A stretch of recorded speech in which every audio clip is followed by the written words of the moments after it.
Hello সবাইকে good morning. কেমন আছো তোমরা সবাই? কৃষ্ণা প্রধান অফিসিয়ালসে তোমাদের সকলকে স্বাগত জানাই। না, আজকের ভিডিওটা কিন্তু কোনো প্রকারের রিসাইটেশন নিয়ে আমি আসিনি, বরং একটা খুশির খবর তোমাদের সাথে আমি শেয়ার করতে চাই। যেহেতু তোমরাও আমার ফ্যামিলির একটা পার্ট, আমার যতটুকু সাবস্ক্রাইবার হোক আমার তাতে কোনো কষ্ট নেই। আসলে এই মুহূর্তগুলো না ক্যামেরা বন্দি করে রাখতেই খুব ইচ্ছে করে, কারণ পরে আমরা থাকি বা না থাকি কিন্তু এই ভিডিওগুলো সারা জীবন থেকে যাবে। আমি যদি না থাকি আমার বাচ্চা পরে খুলে দেখতে পারবে বা অন্য কেউ খুলে দেখতে পারবে। আস্তে আস্তে সাবস্ক্রাইবার গেইন হোক বা না হোক, কিন্তু আমার কাছে ভিডিওগুলো করে রাখা মানে খুবই আনন্দের। এই মুহূর্তগুলোকে ক্যামেরাবন্দি করে রাখতে এই জন্যই চাই। এবার খুশির খবরটা তোমাদের সাথে শেয়ার না করে পারছি না।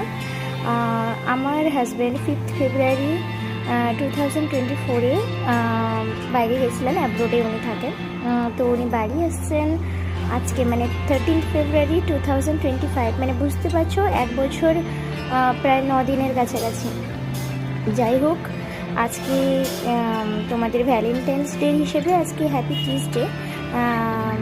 তো সেই সব তো দূরেই থাক, একটা যে এত বড় অপেক্ষার দিন সেটা শেষ হবে আজকে। ভীষণ ভীষণ ভীষণ এক্সাইটমেন্ট মনে।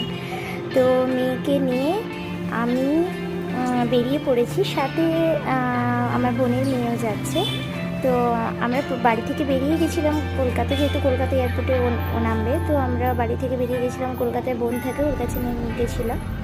এবার সেখান থেকে আমরা এয়ারপোর্ট যাচ্ছি তার পরের দিন, মানে আমরা গেছিলাম 12 ফেব্রুয়ারি।